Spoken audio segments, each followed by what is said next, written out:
챕터 2. 개인정보의 수집, 이용, 제공에 대한 동의.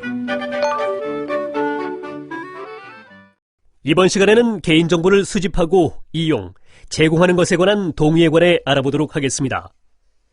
정보통신 서비스 제공자의 개인정보 보호 의무는 사업자가 개인정보를 수집하는 순간 발생합니다.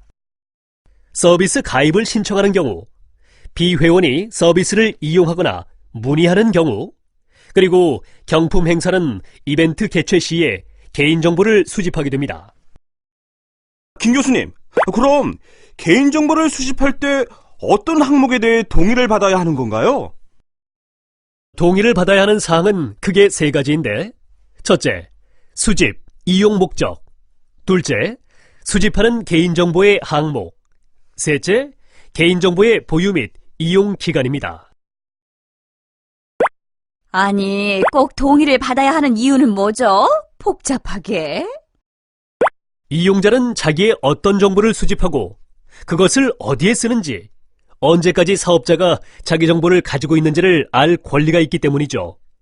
이러한 권리를 개인정보 자기결정권이라고 부르는데, 이는 헌법에 근거한 사생활의 비밀과 자유를 보장하기 위해 꼭 필요한 권리입니다. 저 개인정보 수집 시 동의를 받을 때 주의할 점은 어떤 것들이 있나요? 먼저 이용자가 명확하게 동의 내용을 알 수 있도록 해야죠.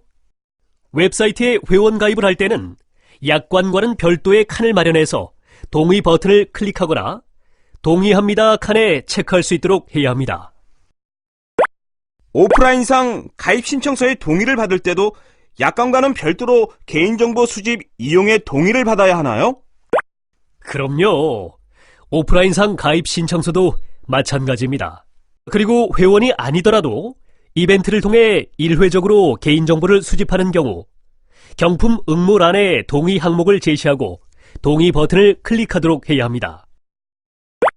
동의 과정을 제대로 거치지 않으면 처벌이라도 받나요? 그럼요. 실제로 동의 절차를 취하지 않아 과징금이 부과된 적이 있습니다.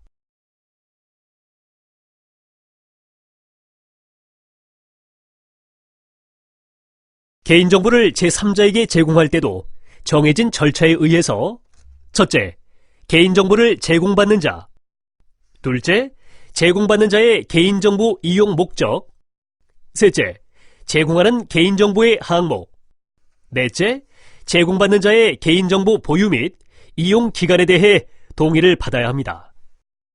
여기서 주의할 점은 수집에 대한 동의와 제3자 제공의 동의를 별도로 분리해서 받아야 한다는 점입니다.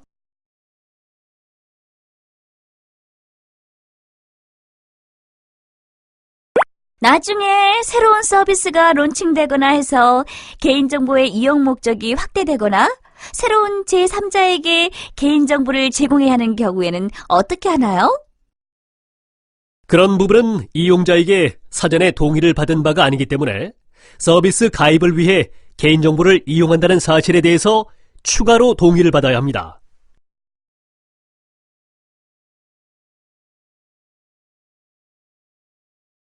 (14세) 미만 아동의 개인정보를 수집할 땐 법정 대리인의 동의를 꼭 받아야 하는데요.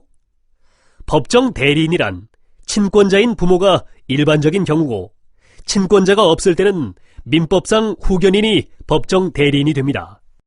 법정 대리인의 동의를 받기 위해서는 아동에게 법정 대리인의 성명이나 연락처 정보를 수집해야 하는데, 이 경우에는 법정 대리인의 동의 없이 수집이 가능합니다.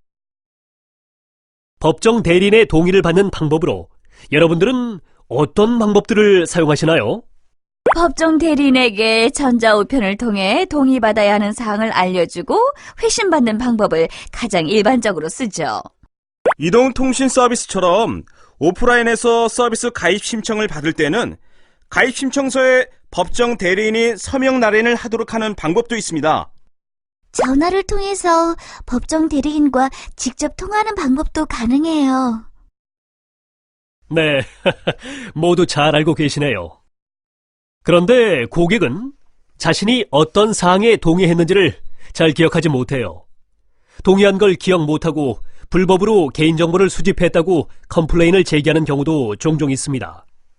이 경우 동의를 받은 사실에 대한 입증 책임은 사업자에게 있습니다. 동의 사실을 입증할 수 없다면 사업자는 형사처벌을 받을 수도 있어요. 그러면 어떻게 해야 하나요? 나중에라도 동의 사실을 확인할 수 있도록 동의받은 자료는 사전에 체계적으로 정리를 해둬야죠. 자, 다음 시간에 이어서 강의를 계속하겠습니다.